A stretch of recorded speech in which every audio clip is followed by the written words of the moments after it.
Shalom.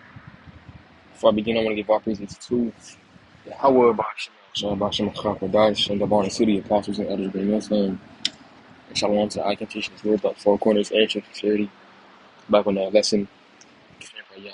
Shalom, the edifying of the elect. The true name of God is Yahweh, which means He is and He exists. The name of His Son is Yahweh Shai, which means He saves or He delivers. All right. The low one is the edifying of the elect. All right. The topic we're going into is the Lord is in our favor. Right? The Lord is in our favor.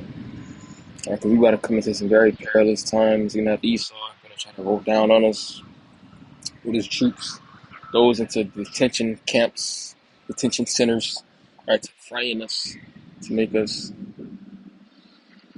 basically to bow down, to his image. But that's not the way that the men of the Lord will go out. We will go out victorious. We will go out in glory. We will go out shining in the name of Yahweh, Hashem, Yahweh Shai. Okay, so we won't fear how this devil is going to try to, shake us up. All right. Scripture already tell us, in Ezra 16, and starting at 7, he says, For there shall be in every place men like cities of great insurrection upon those that fear the Lord. So a great uprising is going to come against us. All right, because we're the ones that truly fear the Lord. A lot of people say they fear the Lord, but they don't really fear the Lord. We show we fear the Lord by our actions. We pushing out the word. We are against this revised Roman Empire. We're against the image of the beast. Okay, we will not bow down to the image of Baal. All right, which can represent again this Western way of living, this wicked way of living, this this image of the beast. Okay, constantly prophesy against it. That's why there's going to be an uprising against it. All right, because we are for Yahweh Ba'ashem Shai. All right, if we're for Yahweh Ba'ashem Shai, who can be against us? And if we're for Yahweh Ba'ashem Shai, these devils, they look at us as enemies. Okay, because they're not looking at 2/3 of our people like, are they a threat? We're the true threats to him. All right, we're a threat to him, but he's really no threat to us because we have the Lord on our side. Okay, it says they shall be like madmen, sparing none, but still spoiling and destroying those that fear the Lord. Right, he's gonna come out like a madman with a sword, again to try to scare us. He's gonna start killing, doing what he got to do, but we won't fear that.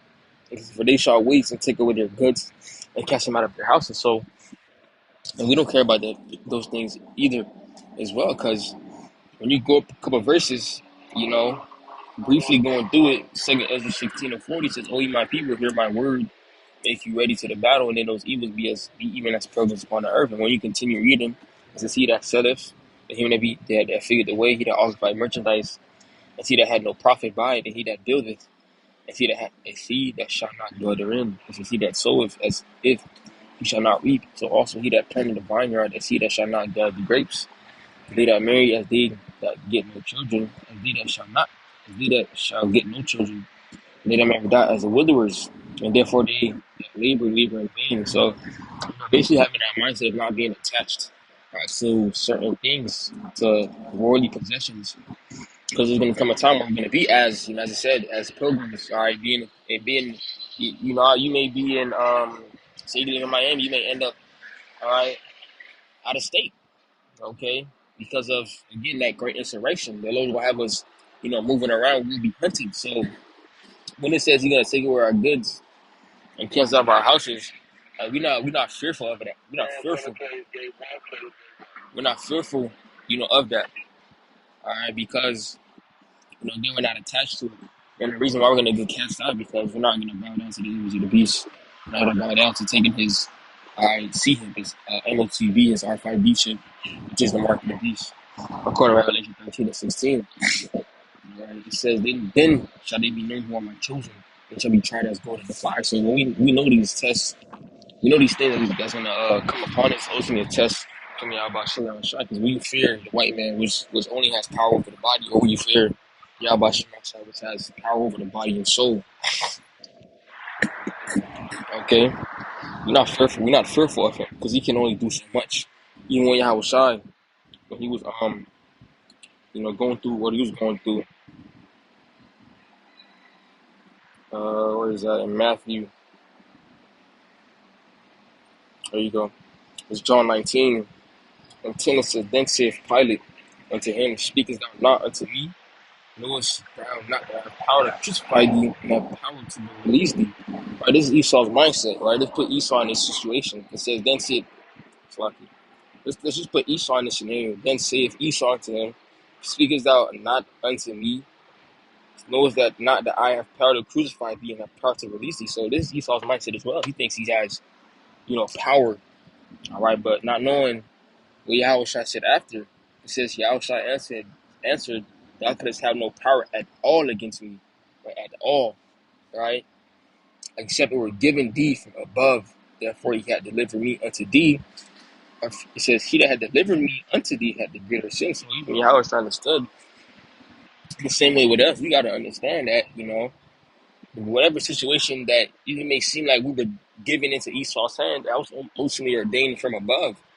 All right, and even if that the case may be, that's not the end for us, right? Because that's the Lord just basically trying us to try our faith, all right, see whether we will fold or not. Right, the Lord controls every aspect, right, of our life. This is a man's goings are of the Lord, if I'm paraphrasing. Right, Esau is just a whipping stick for the Lord. So if the Lord have it where we get thrown into a camp, the Lord allowed that to happen for ultimately for his miracle to be glorious, and we can give praises to the Lord. Like, look how the Lord delivered me out of this situation. Esau try to torture me. Esau try to basically buck up at me to scare me.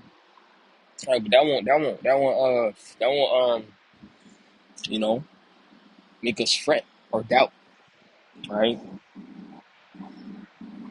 you can't be like, damn, Esau caught me. Like, damn, like what the Lord had Esau caught me. Hey, that you could have a different story than the next brother. The brother's story may be that he don't get caught, he get power right then and there. Your story could be that. Your story could be that that you get caught and then you get tortured and you get power. Then who knows how it may go? But our mindset is for good, right? Second 16, where is it? 73 says, "Then shall they be known who are my chosen. Hear, O ye my beloved, saith the Lord, behold, the days of trouble are at hand, but I will deliver you from the same." So we already know what we got to go through. This is more of an exhortation. We already know we got to go through, so, be bold. All right, in the name of Yahweh Shalom. I'm not saying be proud, no, Drake, no. I'm saying be bold. The Lord wants us to be bold in Him. All right, like David. All right, David. Okay, he says, "Be ye not afraid, neither doubt, for the Most High is your guide." So the Lord will be guiding us, all right, in these perilous times. Okay, and we will come out victorious to receive a crown. All right, we got to go through it to get. We got to go through it to get to it. All right, this ain't a easy path. This is the straight gate. Right, this is what we signed up for, right? According to Sirach 2 and 1, it says, "My son, if thou come to serve the Lord, prepare thyself for temptation." So this is what we signed up for. We already sitting in the fine. We already sitting in the fine print. But even things that we got to go through cannot even be compared to things that we're gonna receive. So it's like it. What is it to go through a little bit of, you know, hell compared to forever? Okay. See, we're not chasing a corruptible crown, but an incorruptible crown. That what scripture say. So we gotta run to it. Yeah, you gotta run to it. You gotta haul ass. Okay, because we have been given an opportunity. This truth is nothing to be compared to what's in the world, bro. And we're looking far out. People are looking to now, but we're looking far off. Like Moses, rather to suffer than to live in pleasure in Egypt for a season. This way of life in America in the Babylon is only for a season. We do what we got to do here and there, but we know what's to come after. All right, Isaiah 59 and 19. It says, "So shall it for the name of the Lord Yahweh from the west, and His glory from the rising of the sun. When the enemy shall come in like a flood, the spirit of the Lord Yahweh shall lift up a standard against him." So, those will lift up a standard. All right, the standard will be lifted for the men of the Lord. When you go into that word, standard.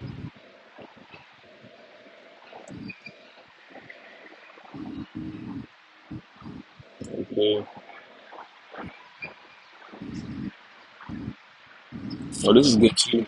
You go into the word spirit, it goes into imparting warlike energy, executive and administrative power. So the spirit is gonna hop on as that warlike energy, lift up the standard. All right, and the standard to to flee to escape. All right, to flee to escape, to take flight, depart, disappear. See that disappearance of spiritual power, things that you see in the movies, right? Could be like the Flash, you just run away, stop time. Right, time just freezes for you, just running real fast, or Lord have it that you just teleport, or an angel teleports you, however the case may be. All right, then this is just a couple things. Who knows what the Lord can do? The Lord is far out. Okay, like and you gonna know it's the Lord. You definitely gonna know. And at that point, your faith is gonna be increased. Are you gonna be just going around confidently, knowing that the Lord's on your side, knowing that you part of the elect? Once you get that power, that's the indication right there. But don't rejoice that you got the power, to rejoice that you part of the elect. All right, okay, but it's only you know good things coming for us. Scriptures touch on the Lord will give us an expected. Jeremiah 29:11 says, "For I know the thoughts that I think towards you, say the Lord Yahweh, thoughts of peace and not of evil, to give you an expected end." So an expected end. Our expected end is to be delivered. And he says, thoughts of peace and not of evil. Right? The Lord's not gonna bring you through something, right, to make him look bad. He's not gonna bring you through something where you can't even handle it. Right? Why are you thinking everything negatively when the Lord ain't even thinking that for you? Right? It says thoughts of peace.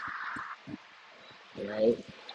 So you can't even be thinking about, damn, what if I, that damn spirit, that damn, damn if I, or that if, that doubting. Right? You gotta cast those thoughts off.